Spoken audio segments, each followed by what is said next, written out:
Hello guys and welcome back. Today we're going to be reacting and discussing the new video released by the Montreal Canadiens, taking us behind the scenes to the 2024 NHL Draft. Every single year the Habs put out these videos that give us great detail into what Montreal is thinking, what the thought process was behind their draft picks, and also interviews with each player. So make sure you watch till the end as we go through all my reactions and all my thoughts to everything, and hit that subscribe button if you're new for more hockey content just like this all throughout the year, presented by BetUS. Now, the video that we're going to be reacting to today is this one by the Montreal Canadiens inside the draft meetings behind the scenes at the 2024 NHL Draft. Now, it's such a treat every year to react to these videos because every time the Habs do it, they put so much into these that I'm surprised it even got approved. There is so much info in these that we're going to be talking about here today, trust me. But without further ado, let's just get this thing started and react to it here, and let's go.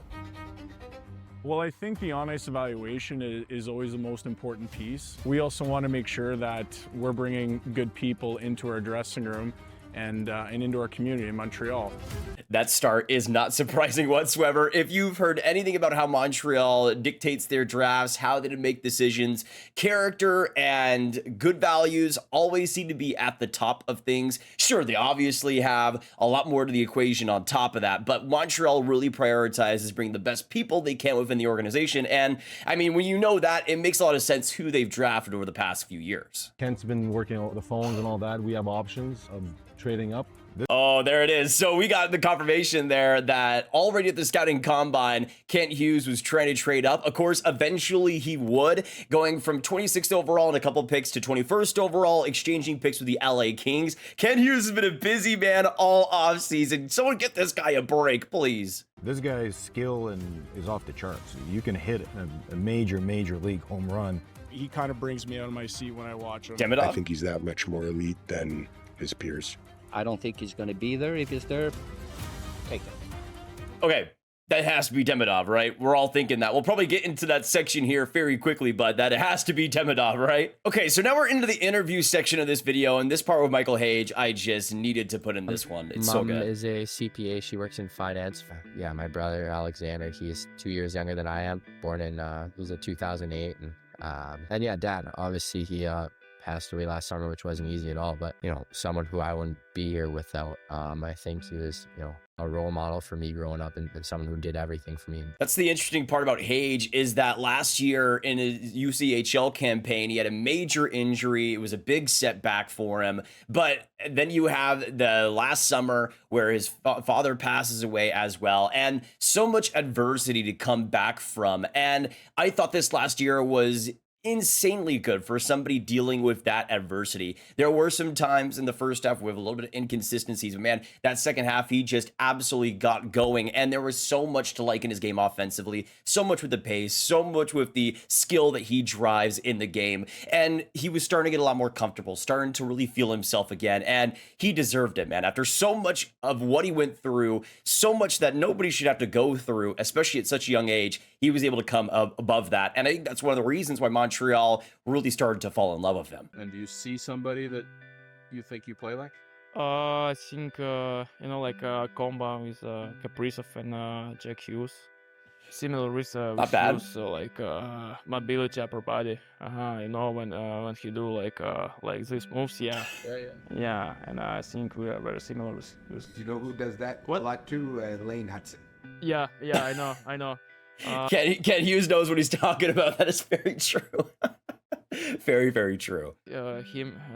His highlights, yeah, and We got a late Hudson respecter. Let's go here, Demidov. Let's go. very similar with him, but he's the defenseman. I'm a forward, you know. You can play together in the offensive blue line. Yeah, Right? yeah. The player's personality and what they're like as people is incredibly important. We also want to make sure that we're bringing good people into our dressing room and into our community in Montreal. What type of city kid are you? What type of market do you like the best? I love the cold. I love the winter. Yeah, it's my favorite season. Yeah. So you guys will be perfect. How do you gonna deal with the pressure of being son Montreal? You know Montreal markets. Yeah, I know. I think I am good under pressure. I think I've always been, especially now past year. I think I've been very good under pressure. Koivu's English is incredible. And I think I can, let's say you draft me, I think I can do it. And I don't think it's a big thing for me, really. I mean, of course, there's going to be times where it's a little tough. He had some kind of pressure, too, when he was my age because his older brother was a big thing then. So I've been talking to him as well about everything, you know, combine, draft, everything the next season because he had some kind of pressure, Aatos too, because Koivu. everyone So good. was telling him that your brother is there and you're here. So, kind of, you know how to talk to him better than my dad on that thing. So like Slavkovsky, you know some. Yeah. I played against him on a Linga Goretzky Cup. Yeah, he lost. You win. I mean, that's just like classic Demidov making the best joke possible in the situation. I mean, Demidov is pretty sick. I could see how Slavkovsky could lose to him. That is incredible. I mean, that moxie, I love seeing that type of confidence in these kids, especially with Demidov being in this Montreal market. That is going to serve him so well, in my opinion. I mean, that's just the perfect answer. I love to see that. We're 5th overall, and you're still there. What, are we crazy if we don't take you? Yeah. We're crazy, right? Yeah. If you didn't take it. Actually, yeah. Like a franchise player. Yeah. I mean, obviously he's gonna be saying something like that, but Demidov, again, the moxie, the charisma, the riz, you could say. I'm sorry, but I mean, that's just what you want to hear. That's what you want to see. I think Montreal would have made a mistake if they didn't select him 5th overall. I think a couple teams inside the top 5 made mistakes not selecting him inside the top 5. I think the Montreal Canadiens are going to benefit from this incredibly, and at 5th overall, he was the perfect pick, as we continue to see. The player comparisons, your respective Here we go. 2 players. Here we go. As we go through, as we always say, there's no wrong opinions here.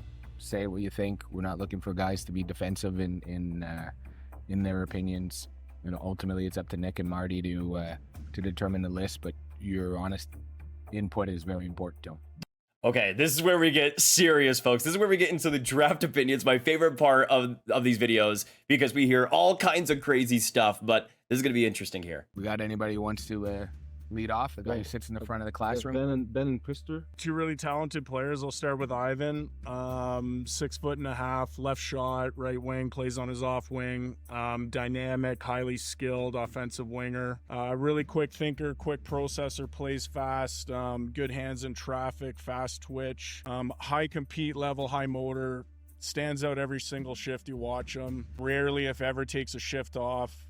Fearless player, not afraid to go into the hard areas. He's not shy to finish his checks. I think he has a hard side to his game. Good leadership capabilities. I think this player is a winner. I just think he's highly dynamic and someone that could potentially play on our first line, first power play for the Montreal Canadiens. You know, smart, very smart man, by the way, very smart man. I mean, that echoes a lot of what I've been saying. I don't know if he's as physical as as he would describe him, but honestly, with the way he plays the game, with the potential there, it's pretty easy to see how he could become a player like that with how fast he's grown, how much better he was in the second half defensively. So I could see it. I see the vision. He kind of brings me out of my seat when I watch him. Really exciting player, can create something out of nothing, and I think he can really help us in terms of our offensive potential with the Canadiens. Krister, you've scouted Russians more than anyone in this room.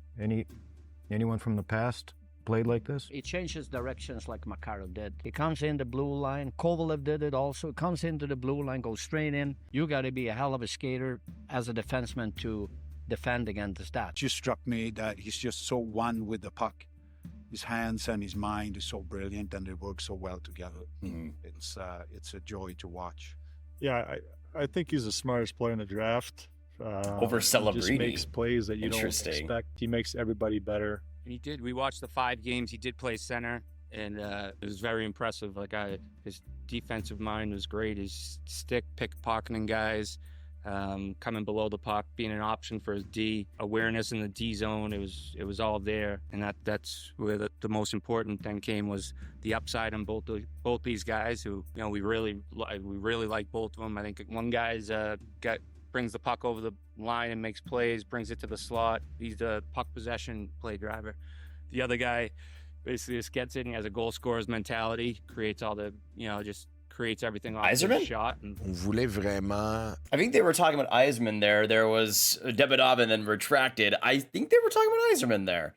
Interesting. Now, we obviously know now that Eiserman went 20th overall to the Islanders all the way back in the first round, but it's interesting that they were having conversations between the two. I mean, Eiserman was somebody more in my 10 range rather than falling all the way to 20th, so it makes sense around this spot that the Habs would have discussions about him. Now, we're going to get back to the draft interviews, but first I want to talk about today's sponsor, BetUS. Great friends of the channel, and when you guys sign up, it helps the channel a ton as well. Right now, they're offering an 125% sign-up bonus on your first three deposits up to $2,500. That's on top of 24/7 customer service and payouts. And when it comes to BetUS, getting started for the hockey season, you got a lot of options before it starts with different awards and the Stanley Cup winners. You can go through all the different options, and you can even go for the Calder Trophy. They got Lane Hudson right now at plus 1,000. If you Habs fans are feeling good about him, you could go for him right here on BetUS. You even have the option, if you're feeling absolutely crazy, to go for as well an Ivan Demidov. I mean, he is right here at plus 10,000. No ways in the NHL right now with the current plan, but hey, if you want to go crazy, you have the opportunity to at BetUS, and you have the opportunity to make any pick you want. So go down in the description down below and sign up there, and then get a BetUS for sponsoring today's video. At 5, you have your choice of forwards. You're taking Demidov. I would, yes. No hesitation. No. Yeah, so overall, I would just say would take Demidov. You get a potential of an up number one center as opposed to a top 6 scoring winner. Two great players. I'd be happy to take either one of them. I mean, I don't know if Demidov is a center, especially considering the Montreal Canadiens situation, but I would assume that Celebrini wasn't a part of these discussions, that they just would automatically assume that he's not going to be available at 5th overall somehow, and that's probably wise. Out of the next tier of players, you guys know that Ivan Demidov was second on my list, so I agree with taking him no matter what as the next best player available, and the Montreal Canadiens did. I think the upside in getting like an NHL All-Star. Hockey sense, puck handling, offensive ability is just too high to pass on at number 5 if he's available. He's exactly the type of reasoning that I personally agree with. The offensive upside, the potential, the skill level. I mean, I'm just so glad that we saw other teams also seeing those things, also seeing the potential there, because there have been some players in the past that have really dropped because of a lack of overall game or a lack of incredible defensive play now. But you could see Montreal prioritizing the right things, especially what they needed. Demidov was just clearly the perfect player for them, and it still doesn't feel real that the Habs actually got him, but they did. I think he's that much more elite than his peers. If he's there at 5, for me, I don't see anybody close to him. I don't think he's going to be there. If he's there, take him. Kent's been working, the phones and all that. We have options of trading up from 26. We basically have the workings of the deal to get to 21 already. Oh. 21 will cost you 26 and 57? 50, yeah. I'd probably do it. So, of this group of guys, is Hage on a tranche ahead of these guys for everybody here? Yes, he's got very good hands and he can shoot. He's a goal scorer. He can skate. Good size, 6'1". The question is not whether we stay at 26. The question is, do we get to 21 to have a chance at Hage and to have a chance at another move? That's the question. It's Hage that we're chasing at 21. There you go. So you get the confirmation there. I mean, obviously Montreal picked him at 21st overall, but I think the likelihood of Hage being available at that spot was honestly pretty risky going into the draft. I thought he was somebody that maybe would be more in the 15 to 18 range, but it worked out perfectly for the Habs. We probably have, I don't know, hedging it 20% chance that he's there. Because at 21, you're going to get that cluster of big guys, character guys. We'll be able to pick one of those. If Hage is gone. If Hage is gone.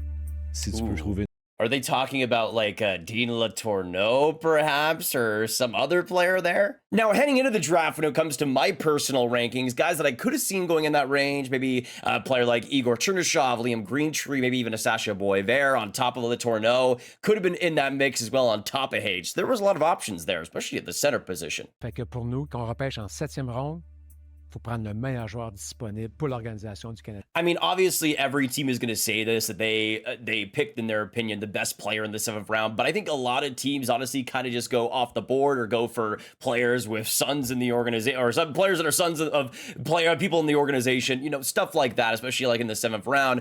But I think it's very important that in every single selection you make, even if you have 20 in a single draft somehow, that every single selection is thought through well, that is calculated, that is putting all the context that you possibly could put in a decision. And with how Montreal is drafted, especially recently, with how solid a few of their later round picks have been, I completely understand that Montreal treats every pick the same, every pick as sacred, every pick is the opportunity to draft a star, and that's how you should be going about it. Que ce soit en première ronde ou septième ronde, c'est la même chose. There you go. So the guys that we have a reasonable chance at in that cluster 57 to 78, other than the two goalies, they're starting with the Koivu, Sawyer.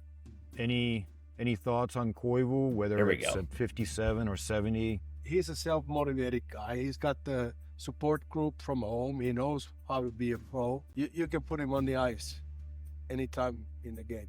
I think Koivu is a notch above that group, for me anyways. But wow, so the Habs really like Aatos Koivu, which I understand. He was a fast grower throughout this last draft campaign. He's somebody that went from an unknown, only really known because of his name, to somebody that was worthy of a top 2, top 3 round selection. And he was around the range, I think, where Montreal ended up taking him a little bit lower, I would say, but still, I didn't expect him to go that high. It was good to see Montreal, though, have a lot of confidence in him, because if it does work out, he's going to be one heck of a story here. So then after those two picks, your next two, we have thirds, right? 70, 78.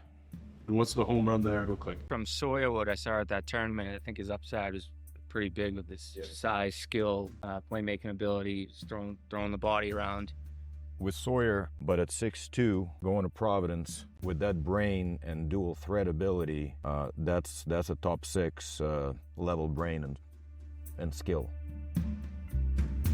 What about Cannon? You're looking for size. Are you going to pass on the skill for Cannon? Would he be there? I like Cannon. This guy's skill is off the charts. To me, it seems hard to not take a guy we think is way better, because we need somebody who's hard. Before we can try to trade at some point for that too. Oh, so what do you have on Cannon? Yeah, and he, like, Does the talent-wise, skills stick out the way I think? it does.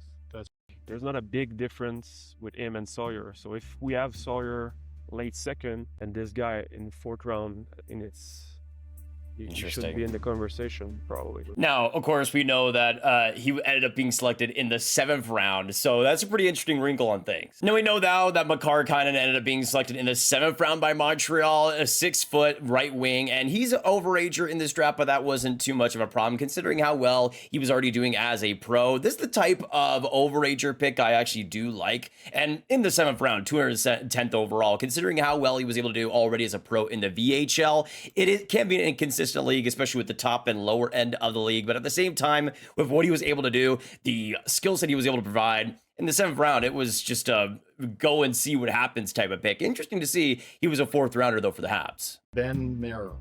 Ooh, okay, so they're talking about Ben Merrill here. He was one of the picks that I was the most unsure about. I think he has a really rough skating stride. I think the level he played at was kind of a detriment to him because he was just matching the poor pace. Had a good shooting ability, had some good physical traits for sure, but I'm really interested to see what the Habs scouting department thought of him. You shot on him late all day. Are you thinking late 5th? 6, yeah. 6? Massive. And he has the right mentality to make it to the NHL as a 4th line center. Like in a good one. 6'4.5", 202 pounds. Sat down with him last week. Gonna be huge. And he has, like, he reached out to Brian Boyle, and he's on the ice with him one day a week because he told him, I want to be like you. Got a high-end hockey IQ. As a defensive kid, very, very good. And I really believe in this kid.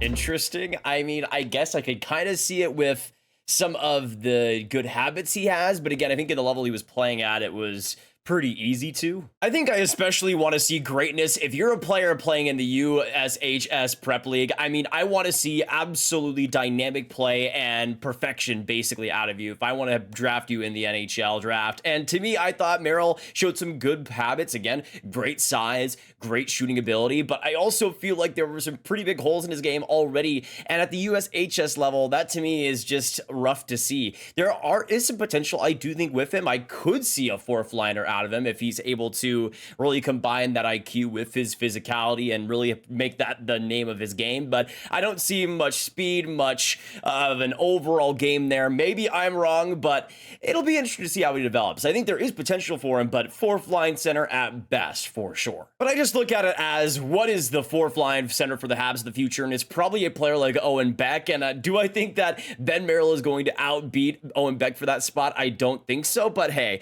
you're going for potential. It's the 6th round. I get it. All right, let's go to war. Yep, game time.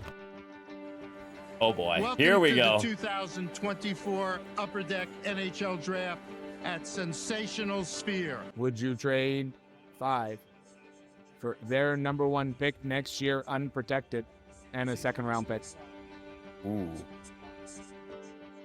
What teams might They don't. offer you? They don't even know. They're just as up in the air as all of us. That's so good. Macklin, Celebrini. Artyom, Levshunov. Beckett, Seneca. Cayden, Lindstrom. Oh, I wanted to see their reaction to Seneca. That would have been pretty funny. We're falling into place, baby. That's how it happens. The 5th selection in the 2024 NHL Draft belongs to the Montreal Canadiens. Here they go. To make our 2024 first selection, The Montreal Canadiens are proud This video is so good. to select Ivan Demidov.